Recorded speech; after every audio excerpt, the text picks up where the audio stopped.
Welcome back to Forbidden Knowledge News. I'm your host, Chris Matthew. Tonight I want to welcome Peter Moon. He is primarily known for his investigation of space-time projects. In association with scientist Preston Nichols, one of the world's foremost experts on electromagnetic phenomenon, who had been involved in strange experiments at the Montauk Air Force Station. They collaborated in writing the Montauk Project, Experiments in Time, and its sequels.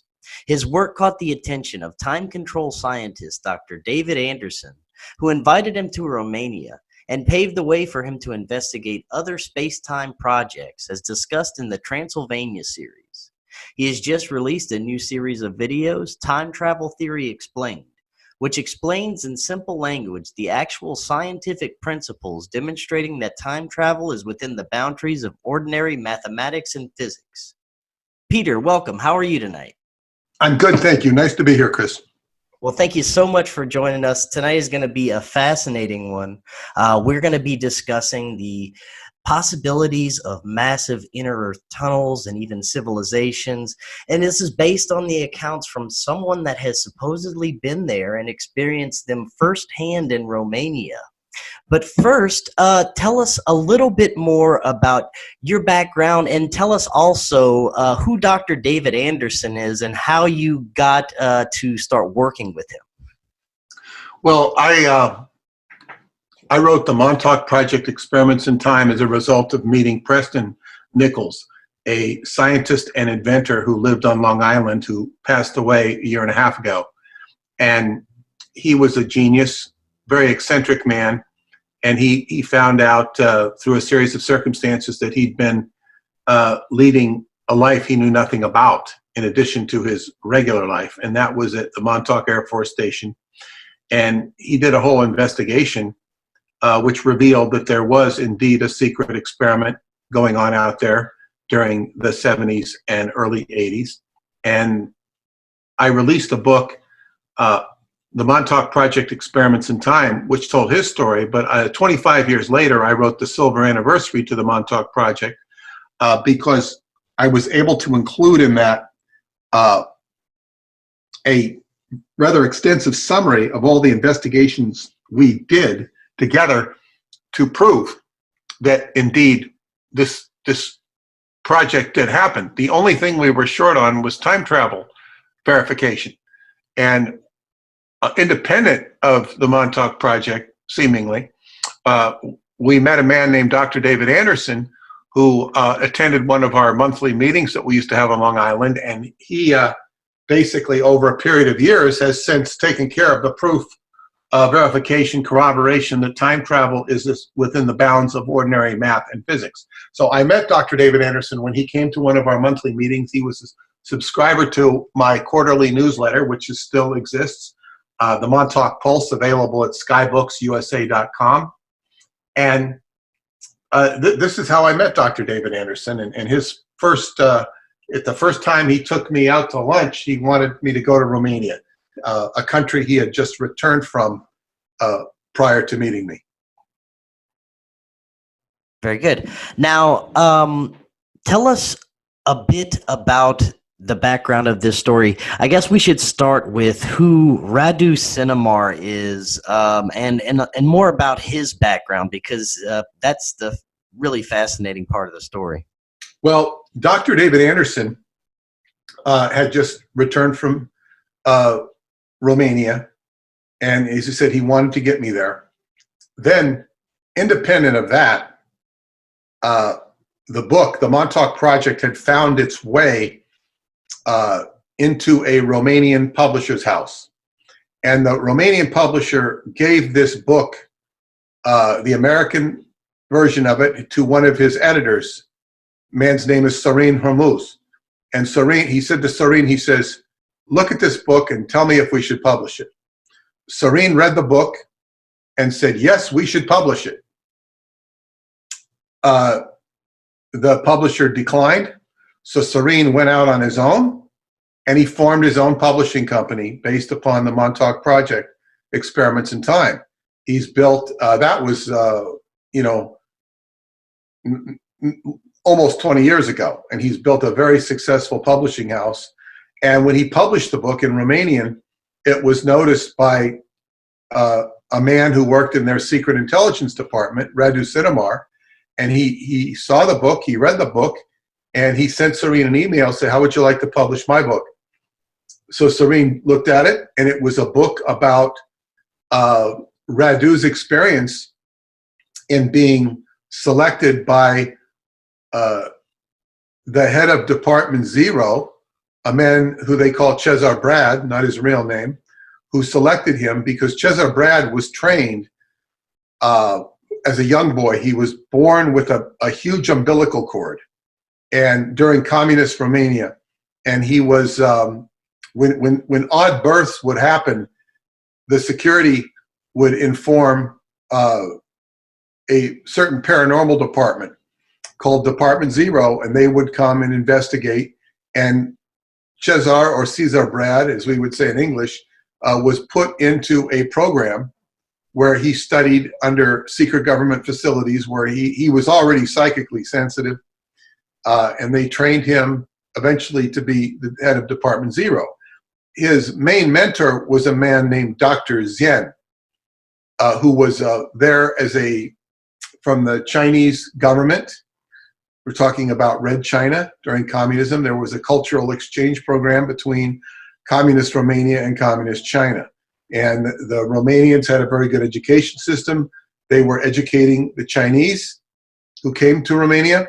And in return, the Chinese loaned Dr. Zen to set up their paranormal department that was only known about by the Romanian dictator, Ceausescu, and the head of security. Hardly anybody knew it existed. So this was a paranormal department, and Cesar Brad was eventually put in charge of it as he grew up, and he was contacted by a very strange, mysterious, and negative persona, a man whose actual name, according to them, is Signor Massini, an Italian Freemason who claimed to be part of the Bilderberger group, who was representing the Freemasons, who had people in the Pentagon who had reported a ground-penetrating satellite radar. There was a satellite that the U.S. had, the Pentagon had, that had ground-penetrating radar, and they had detected an area in the mountains of Romania beneath what is known, a rock formation known as the Romanian Sphinx. It's the most popular tourist attraction in Romania, and it's a big rock that looks like a sphinx from one profile, from, I guess it would be the Western profile. And underneath this chamber, they couldn't figure out what was in it. And this Italian Freemason said that he would arrange for the American government to come in and help them get at this chamber. America would provide all the latest technology. And it was done in such a way that he couldn't say no. And it was done very clandestinely. Not even the president of Romania knew about it, because by then Romania had become a capitalist nation and it had a president instead of a dictator. And the American president did not know about it, who at that time was George W. Bush. It was done very clandestinely. Eventually, they did discover it, and it created a lot of political tension between the two countries, the long and short of which is Romania became a staunch ally of the United States, and it became a member of NATO. And it was all about opening this chamber. So the book, Transylvanian Sunrise, the first book I published in the English language, is all about the drama, politics, and background that you're asking me about of this. It's not so much about the background of the author, Radu Sinamar. He was selected to write the book. It was about the background and circumstances of this incredible story. And Radu was handpicked to write it, but he was also allowed to experience what was in the chamber. And he mentions it towards the end of the book. And inside of the chamber were big tables. And the tables represented a holographic library. The tables were about 6 foot high, and you'd have to get up and stand on a chair to be able to put your hand over a section of it, and it would read out your biology. It would read out your, you'd see the closer you put your hand, the more molecular it would be. And how far into these caverns were these tables? Well, there's a whole long story of how they have to penetrate the caverns. This is deep within a mountain, more than underground. I mean, it's underground if you consider the mountain. And there's a lot of, but it's not horribly distant. I mean, I'm sure it's, I could only say it's probably like a quarter of a mile. And that's not down into the ground. This is just right into the mountain. And then there's also the question of, as the story develops, is it in the same dimension we're in? That's vague. Don't know if it's in the same dimension we're in. Ostensibly, yes. Okay, so I want to get into a little bit more about what he found in the tunnels, but first, have you ever met Radu Sinamar? No, I've had a long correspondence with him. Not so much recently. He wrote to me, I think, about a year ago last. Extensive correspondence between the years 2008 and 2011. Then he had, sort of complained to me that he missed his mentor, Caesar Brad, who had gone into the inner earth and was serving as sort of ambassador to a civilization inside the earth. Then after 2011, Radu got involved in that himself, and I didn't hear from him for years. And his publisher didn't hear from him for years. He was busy. Now, he surfaced a few years ago and has released actually 3 new books. Today, I just got word that he's got a brand new book that I will begin editing as soon as I receive the digital copy of it. Begin translating it and editing it, because it's only in the Romanian language now. So he's written 3 books. I think he has at least 3 more to write, maybe 4, because he thought he was done writing, but no, he's been told to do this. There is a popular misconception in Romania, amongst the Freemasons in Romania, who say that Radu Sinamar is a committee. I can tell you he's not a committee, because none of these people have read the books that say this. They haven't corresponded with him like I have, and through the correspondence I can see a consistency in the personality. And so this is just a rumor circulated by Freemasons in Romania, who have no knowledge or experience whatsoever with him. They're just echoing a party line that they've been told. Now, have you ever, I guess there's no real way to verify the existence of this Department Zero, right? Well, it's by its very nature, no. But let me tell you that I have a very good friend. At the time I met him, he was not a very good friend. He was an acquaintance. But after over 10 years, I consider him a very good friend. And there's an enormous amount of trust between us. And he's at a very high level of security in the Romanian government. And the day I met him, or the first few days I met him, I asked him about Radu Sinamar. He says, yes, he's real and he's in intelligence. So he verified the story for me. Verified that Radu Sinamar was a real character. I can't even say that he's even read all the books. But Radu is not his real name. But he did say that he is a genuine character. And of course, all governments have secret departments they don't talk about. You've also spent lots of time in Romania. Is there anything that you've personally experienced that can correlate any of these stories? Well, perhaps the most notable one is I I was in Transylvania, and I was being taken to a cave by an archaeologist.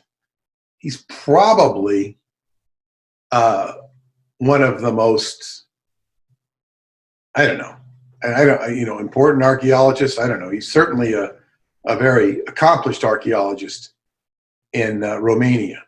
And some friends of mine there had been trying to get me to meet him for some time.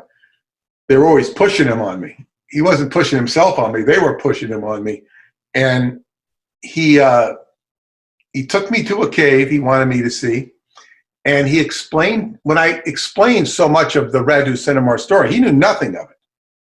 And some of the stories that took place in Transylvania, he said that these line up with many stories that he's heard from the local population, because he's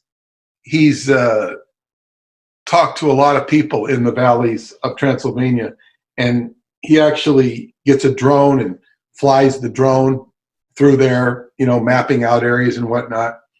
And he said that the people often don't talk about this stuff because there might be an instance where a family member disappeared, went into a cave, disappeared, or died or whatnot.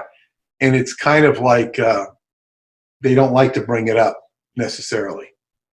They might bring it up if they felt safe with you, but it's not something they really like to talk about. Very good.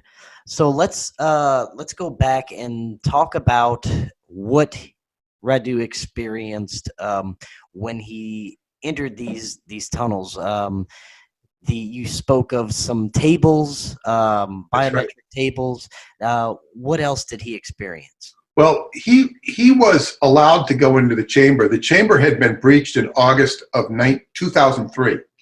And he said that he was allowed to go in there for a very short time. Maybe it was an hour or two.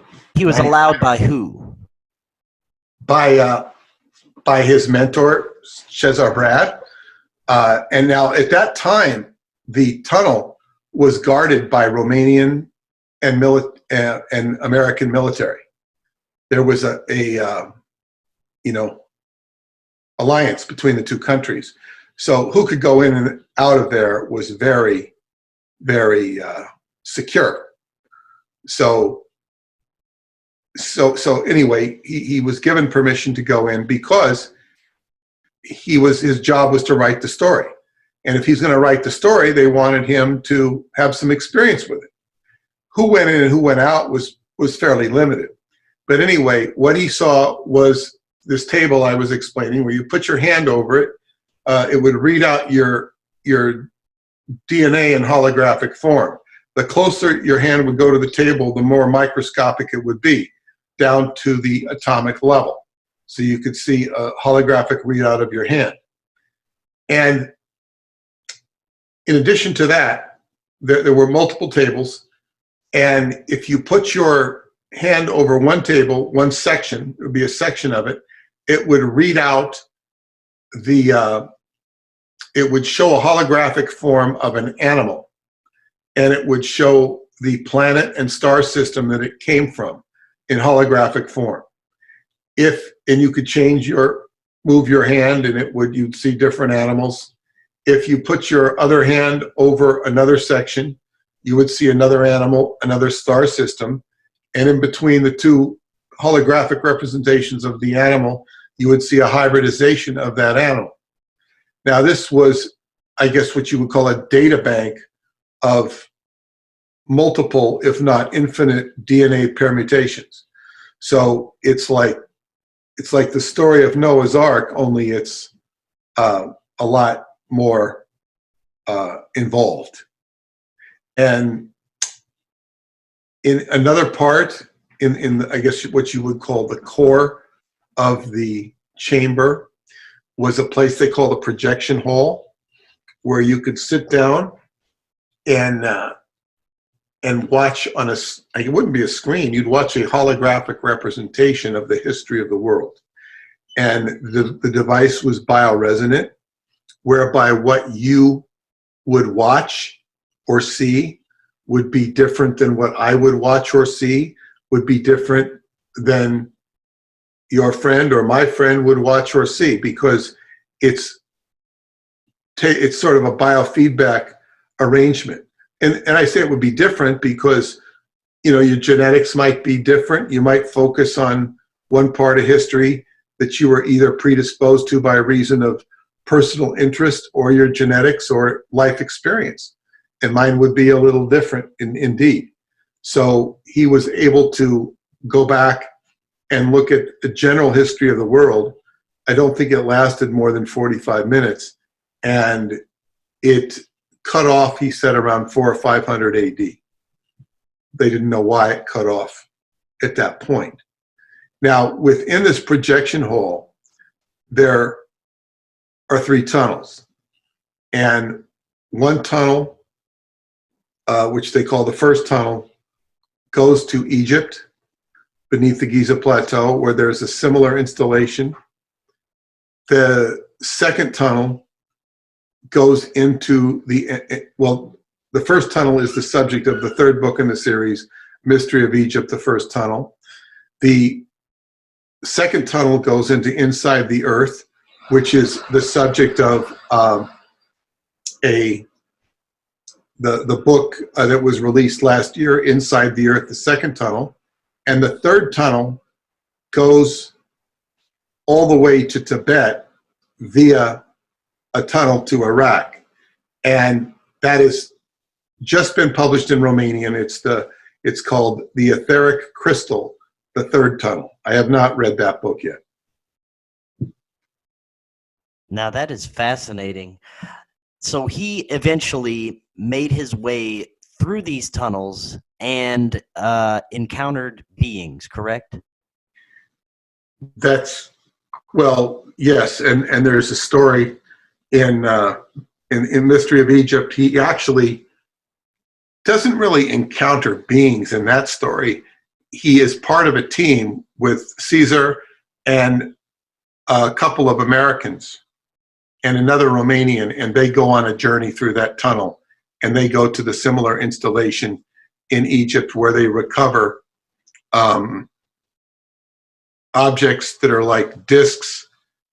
They're holographic. I want to call them like a compact disc, but they're not a compact disc. They're blocks or like tablets, and they have holographic readouts of portions of history. And their job was to recover these discs and to basically bring them back to the Pentagon where they could be evaluated.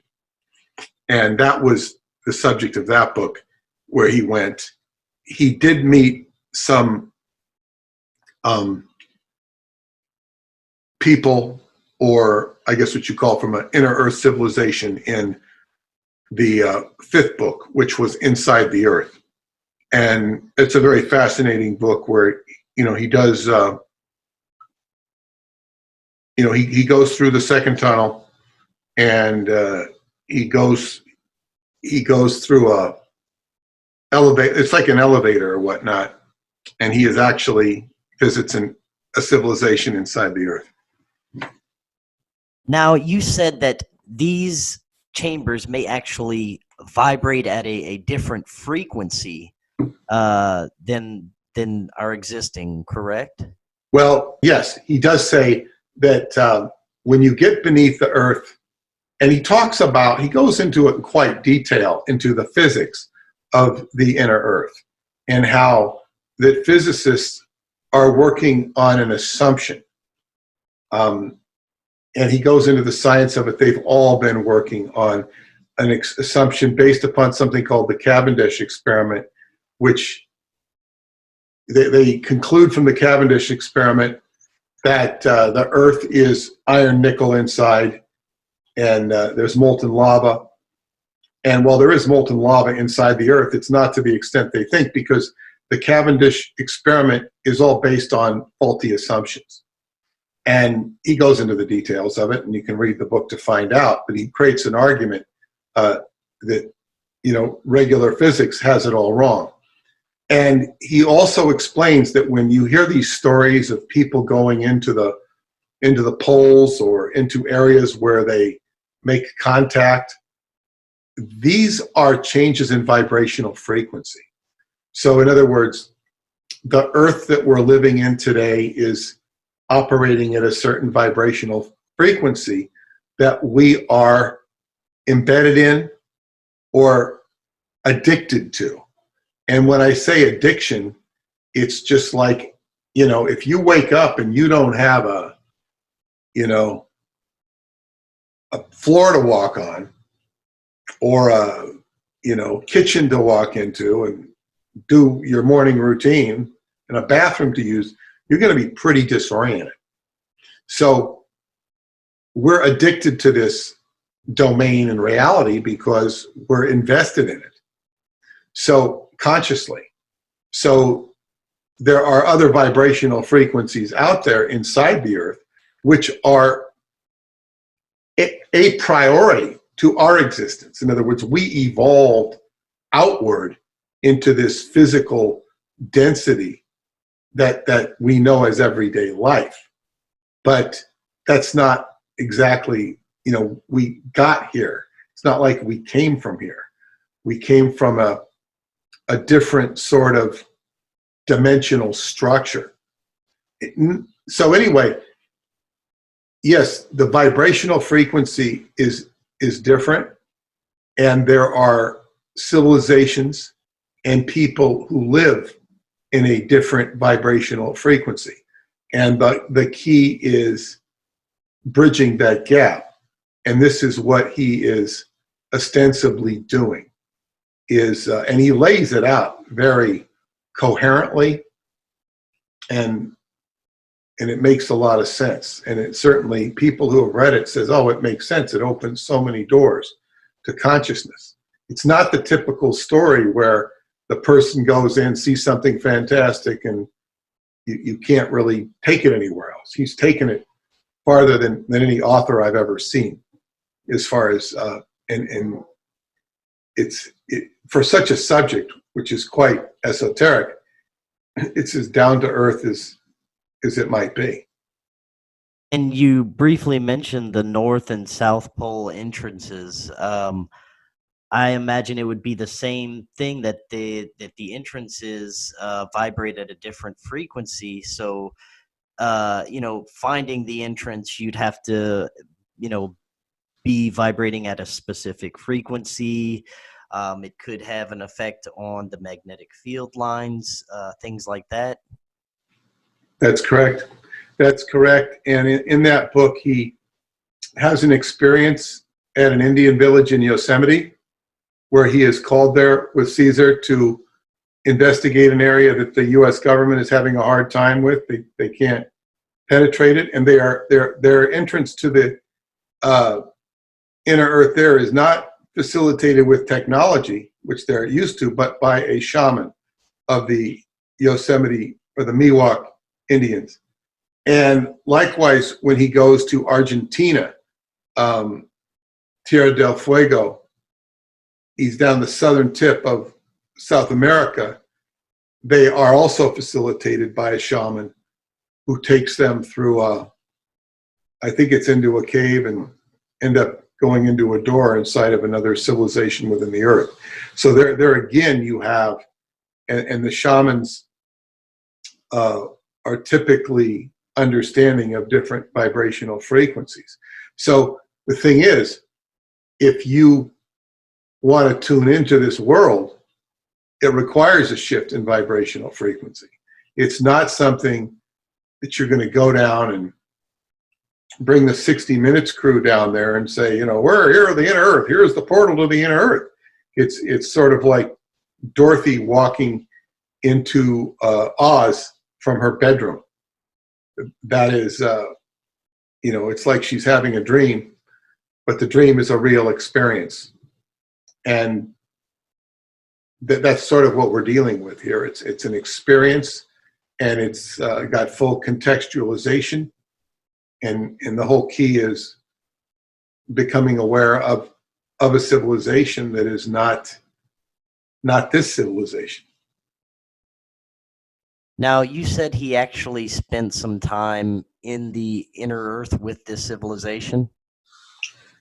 That's correct. It serves as an initiation, and he's learning, and he's slowly being introduced. He is allowed to visualize or see Shambhala, which is sort of like, a little bit like nirvana or heaven. I don't know if that's the best way to describe it, but this is something that it's explained in the book that the legends about it are basically accurate. In other words, it's such a part of the core of the human experience, even the word kind of sticks. So it's real, according to him, and he gets a glimpse of it, and as he continues to experience and grow, he will presumably have a greater experience with it. But this is just like being allowed to grow and expand one's consciousness. In the most recent book I published, Forgotten Genesis, he goes to an installation which is actually above ground in near the Apuseni Mountains of Transylvania, where he's offered a contact of an inner earth civilization that lives above ground. And there is a transfer of goods between the two civilizations. There is commerce between above ground and underground. And he's brought there into a warehouse where he puts a visor on his head, and he sees a holographic projection where he's actually being schooled in the history of mankind and how mankind was created. And that's the subject of that book. He has like over 70 illustrations, most of which concern DNA, and explaining how DNA was allowed to evolve, was also manipulated or guided to evolve into different, into different lines of human beings, of which we are descended from today.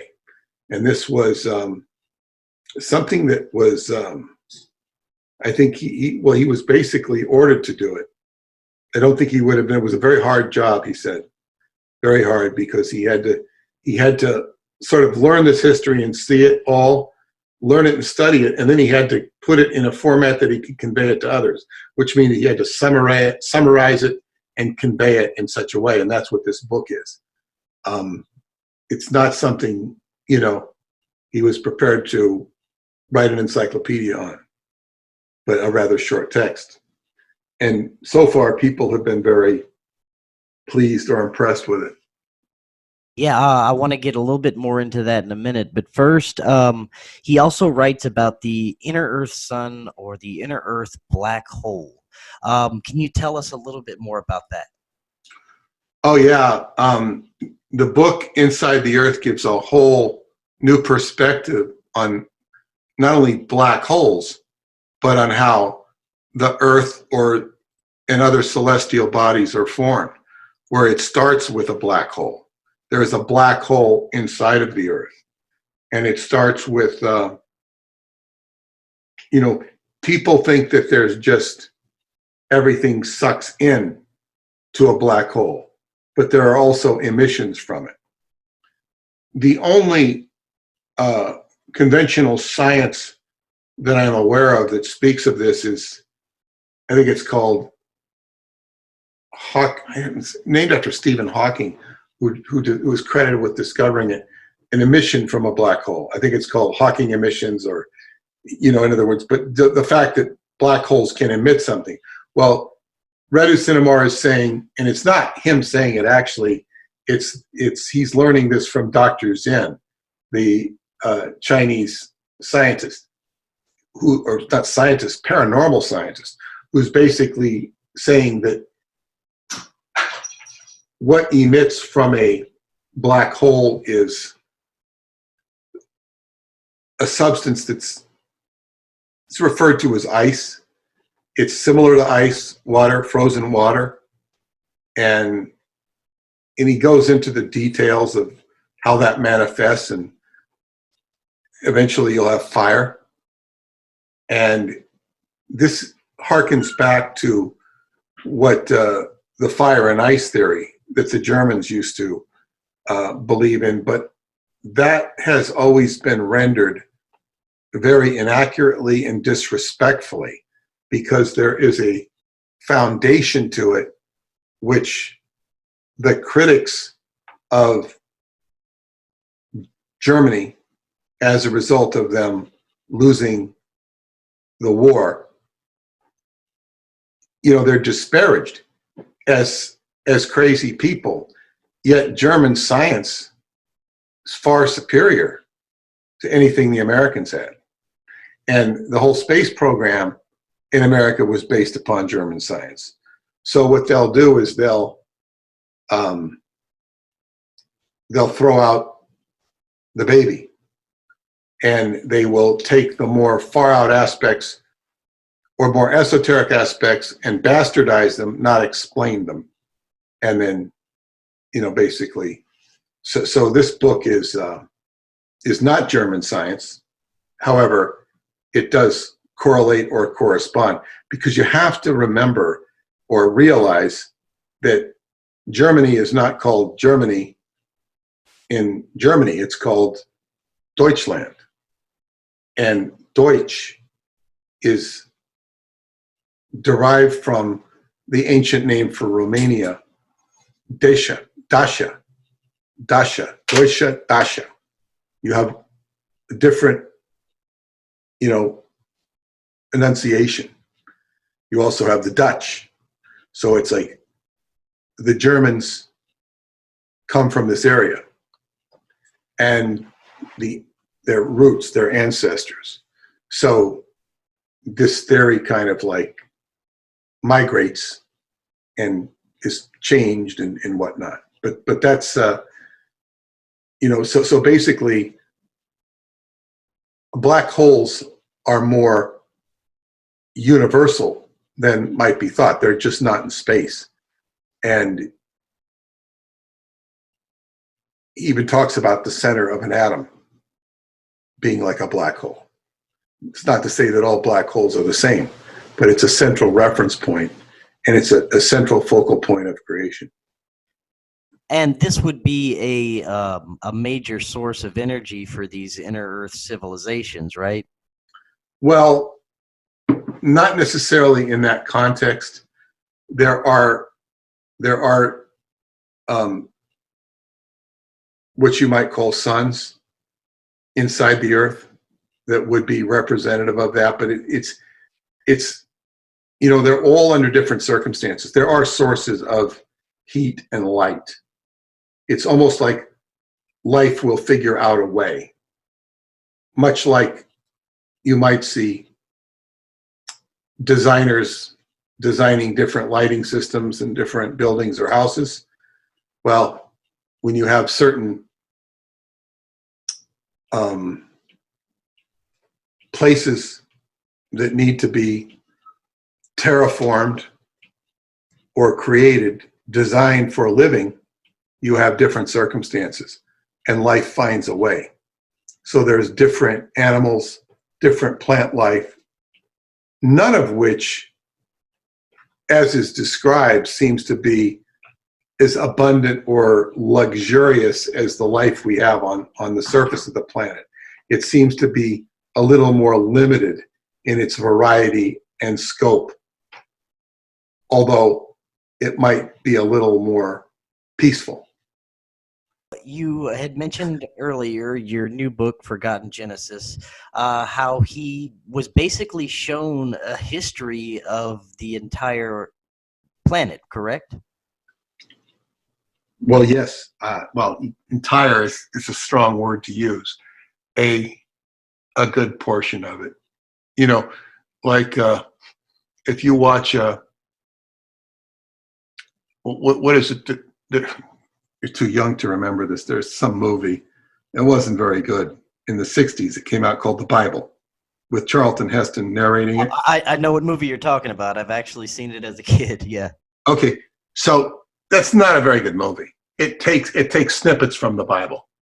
It's not the Bible. I mean, it takes key stories that you've heard of, but it omits so much because it's a 2-hour movie. I mean, what do you expect? So you might say that his book is giving a history of how DNA was formed. And of course, you're going to have to. But one of the things he talks about, which is interesting, it's also kind of boring in its idea. Not to say the book is boring, but to say, life forms, DNA forms over hundreds of thousands of years. It's influenced by stars, and then it's also influenced by, direct manipulation of beings who come to evolve, help humanity evolve, and then they also let it evolve. So it's like it takes literally hundreds of thousands of years for people to evolve into civilization. And if you think of the civilization we have now on this planet, it took a long time for it to get to what it has. And if you compare it to caveman societies or tribal societies of anywhere in the last few thousand years, you can look at it from its creature comfort factor. It's really evolved. Humanity has more opportunity in many respects than it's had. It's less dependent upon, everyday subsistence of people having to go out and raise their own crops and all this sort of thing. So when you look at how long society or humanity has to evolve, you say how lucky we are to be living in a time when we have access to so much information and so much evolved ways of thinking compared to what so many of our ancestors had. But then, just to get to where you talk about the Middle Ages, you go back hundreds of thousands of years ago, and man is evolving very slowly. It might take him. I mean, he doesn't talk about the advent of fire, but it might take. I'm just speculating here. Tens of thousands or hundreds of thousands of years for mankind to master fire. It's very slow moving. So right now, we're in a quickened state where we've reached sort of a peak state. Now that peak state could be for, the last 100 years, the last 1,000 years, 10,000 years, depending how you look at it. But certainly in the civilization we're in, and just what I've seen in my lifetime, the evolution of technology and the ability to figure things out is in the internet. It's utterly remarkable compared to what past human beings have had at their fingertips. In this new book, he also writes of the Anunnaki, who would most likely be our DNA manipulators, right? Well,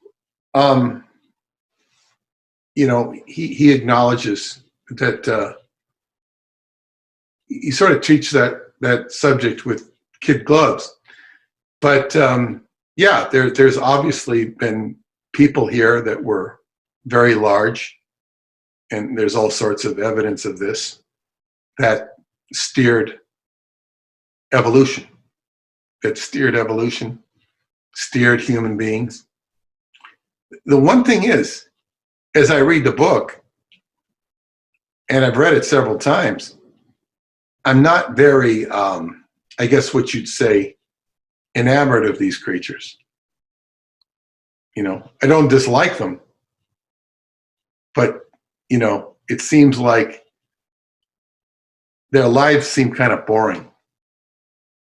These masters that form this DNA, they don't strike me as anybody I'd want to be with, I'd want to hang out with, or I'd even really want to learn much about. They seem kind of boring. It's just my impression. They're involved in wars. From that level, they don't seem super evolved, yet they're far more evolved than we are. They're involved in darkness and light and all that stuff that goes with it. Like they haven't got the whole universe figured out. Yet they have much bigger britches than us. Now, did these inner Earth civilizations, did they ever give Radu any information about our future, or any, I guess, advice for the human race on what we need to be doing to clean up our mess here? Anything like that? Yes, but it's more of a. I found the Inside the Earth book very inspiring in this regard, as well as the Forgotten Genesis book.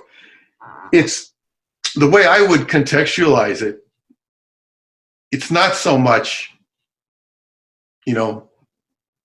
telling us how to clean up pollution or whatnot. It's sort of dangling the carrot of a higher consciousness.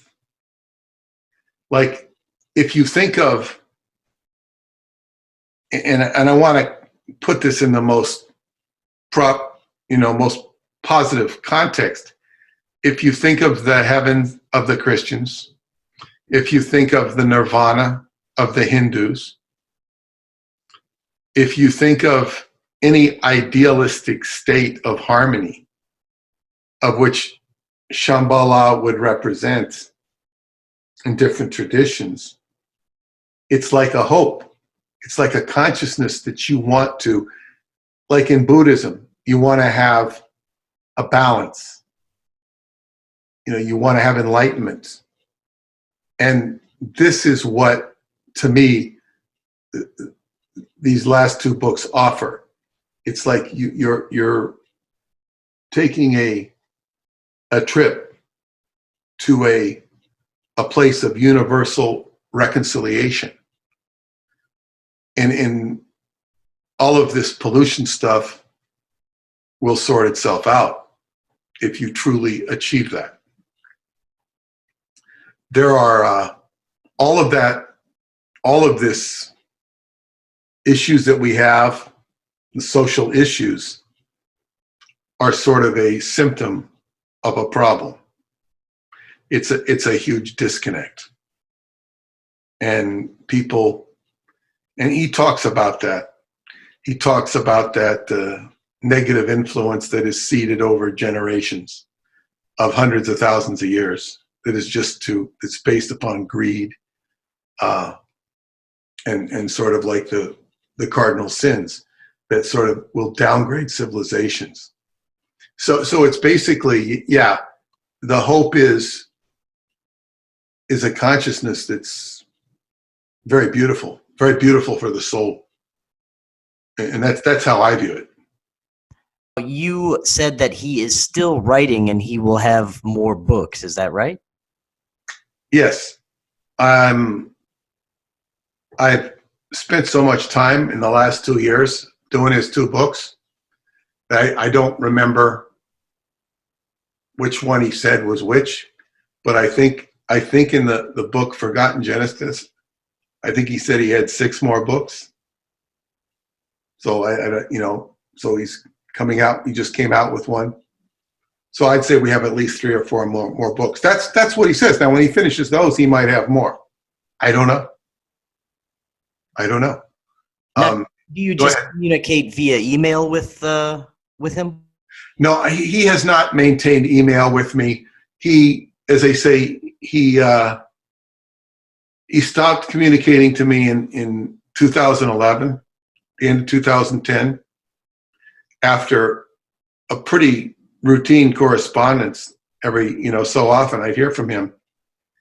Some of it was on business, but some of it was just him talking to me.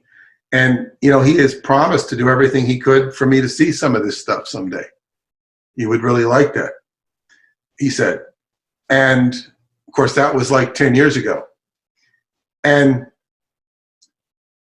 then he wrote to me a couple of years ago, and he wanted to know why I hadn't published his book, The Inside the Earth. And I wrote back to him and told him, he said, did I not like the book? And I said, no, I haven't received the book yet. The publisher never sent me the book. Huh. So I didn't even know that it existed. Or maybe I did know it existed, but the publisher wasn't answering my emails. So it was very frustrating. In fact, it took me even after that. No, maybe it was about that time I asked for my Romanian in-laws to bring me the book. They brought me the book, the actual physical book. And I, copied it and had it sent to a translator, which was a fiasco. I had so much problems getting that book translated. I eventually had to use what I could of that translation and Google translate it and use the two translations to figure it out. It ended up a very successful translation, but it was very difficult. It was very difficult. And my wife is Romanian, so she helped me. But she also had great difficulty with the same things I was having difficulty with because of phraseology and whatnot. But anyway, it got done. So he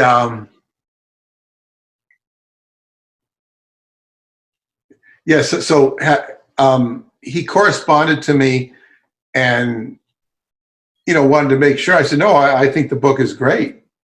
I've just had a lot of difficulty. And I wrote to him, or he wrote to me. I think he wanted it to he wanted to read what I said about it in the introduction. He was very pleased with what I wrote. And he said, and I told him how difficult the book had been. I wrote at the end of the book how difficult it had been.